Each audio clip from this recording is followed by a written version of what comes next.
Mwaramutse neza mwebwe bakurikiye Ice Media musonone muri iki gitondo hakaba haramutse inkuru ivuga ko FARDC ndetse na FDLR zagabye ibitero bikaze ku banyamurenge. Hano wakibaza ngo amaherezo azaba ayahe? Gitije kubana muri kiganiro cya muri inkuru irambuye mukamuragezaho nanjye Silas Meka. Niba ukiri mushyashya kora subscribe urayize ufungura inzogera kugira ngo uzayikurikira ibiganiro byacu neza kandi kuri like inkuru niba yumva ugufashije nurangiza usangiza inshuti zawe. Imisozi rero myiza yo muri Kivu y'Amajyepfo yongeye guhinduka urubuga rw'amarira ndetse n'amaraso kuri wa 26 ndetse no ku 27 Kanama. Ingabo za Repubulika Iharanira Demokarasi ya Kongo FARDC zifatanyije n'umutwe w'iterabwoba wa FDLR, imitwe ya Wazalendo, abacanshuro n'ingabo z'u Burundi zagabye ibitero bikomeye cyane ku baturage bo muri Kadasomwa n'utundi duce tubakikije.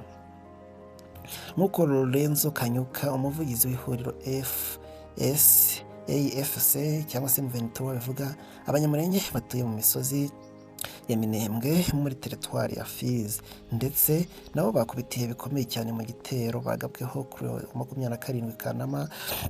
Hapfuye benshi kandi hakomereka abandi. Ibi kandi biradogera mu midugudu myinshi yo muri Rugezi, abaturage bafata ubuhungiro. Kanyuka kandi yagaragaje ko ibitero bihatira abarwanya ba AFC cyangwa se M23 kujya gutabara abasivili bari mu kaga. Yibutsa ko ibingibi biri mu nshingano zayo. Yaboneyeho kandi kunenga umuryango mpuzamahanga ukomeje guceceka mu gihe ubu bugizi bwa nabi bukomeje gukorwa. Agahenge kandi kagaragara mu nyandiko gusa mu bikorwa naho kagaragara bivuga ko mu kwezi kwa Mata 2025 leta ya Kinshasa na AFC cyangwa se M23 byari byaragiranye amasezerano yo guhagarika imirwano kugira ngo ibiganiro bibe mu mwuka mwiza. Nyuma y'amezi hafi 3 i Doha muri Qatar hasinyiwe amahame ashimangira iyo ntambwe nziza yari yatewe. Ku rubuga ho agahenge karacyari inzozi. Ingabo n'ibikoresho byinshi cyane byoherejwe mu burasirazuba biturutse Kisangani, Kremi na Bujumbura. Ibi bigaragaza ko RDC cyangwa se Kongo itigeze ihagarika umugambi w'intambara karundura, ahubwo ikomeje kuwutegura ku rwego rukomeye, igambirira abasivili cyane abanyamurenge n'abandi batutsi bo mu ntara ya Kivu.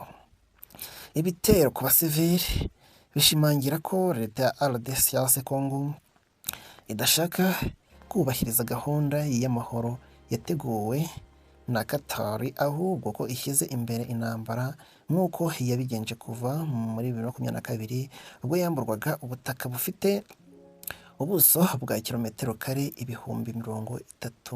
34,000. Nk'uko Kanyuka yabishimangiye mu itangazo ry'uyu munsi, AFC ndetse na M23 nizakomeza kureberera mu gihe abasivile yarahiriye kurindira umutekano bagabwaho ibitero bigamije kubarimbura bica amarenga ko intambara ikomeye hagati y'impande zombi ishobora kurota.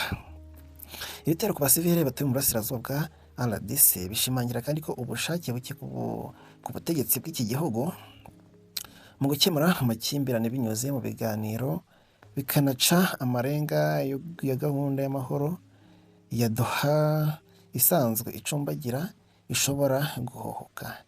Isi kandi irabibona nayo ikicecekera.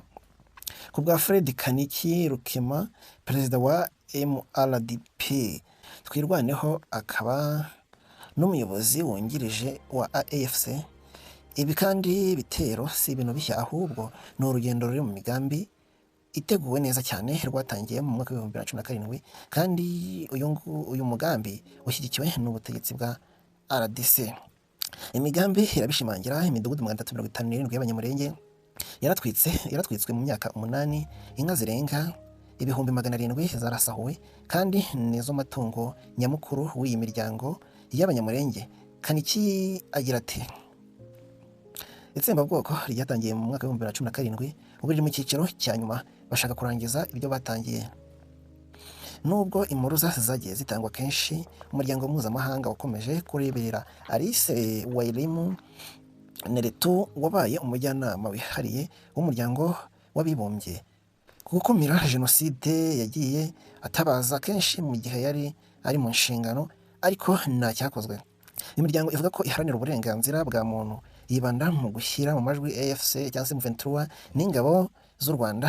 Nta bimenyetso bifatika koko ifite ibintu biyifasha kugoreka ukuri kw'intambara yo mu burasirazuba bwa DRC no gupfukirana ubwicanyi bukorerwa abanyamurenge n'abandi bo mu bwoko bw'abatutsi.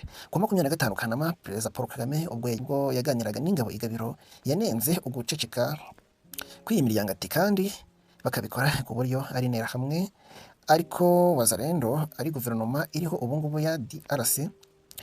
Iyo yakoze ibi biganiro buri wese byatumye n'impunzi zivamo zikaza hano, abandi bakicwa n'uyu munsi bakaba bakicwa.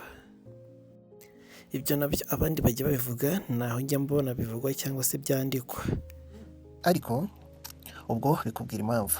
Mu gihe umuryango mpuzamahanga wananirwa gushyira igitutu kuri leta ya DRC n'abakorana nayo kugira ngo ihagarike ibitero ku basivile, yubahirize agahenge, bigaragara ko nta musaruro gahunda ya Dora ishobora kugeraho, kandi n'amahoro yakomeza kuba inzozi.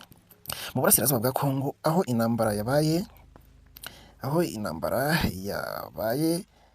ubuzima bwa buri munsi, abanyamurenge n'abandi bo mu bwoko bw'abatutsi bibaza ikibazo kimwe: kugeza ryari isi izakomeza kureberera itsembabwoko ribamarira cyangwa se ribamara buhoro buhoro? Iki ni ikibazo kandi gikomeye cyane. Perezida wa Repubulika ubwo arimo aganira n'ingabo bwajyaga i Gabiro avuga ati mbese isi izakomeza kureberera imirwano cyangwa se izi ntambara zibera mu burasirazuba bwa Kongo abantu bagenda bashira gahoro gahoro? Ni ikibazo gikomeye cyane. Turi kumwe muri kiganiro twasera simeka n'iki mushyashya cyangwa se ngufashije kuri like ndetse no kuri subscribe, muraza fungura akazi ryo tubana buri munsi, muraza twiyongeho kandi nimwe muri gufashe sangiza bagenzi bawe. Ingo zacu n'ibigano byacu ntagaruka. Ciao ciao.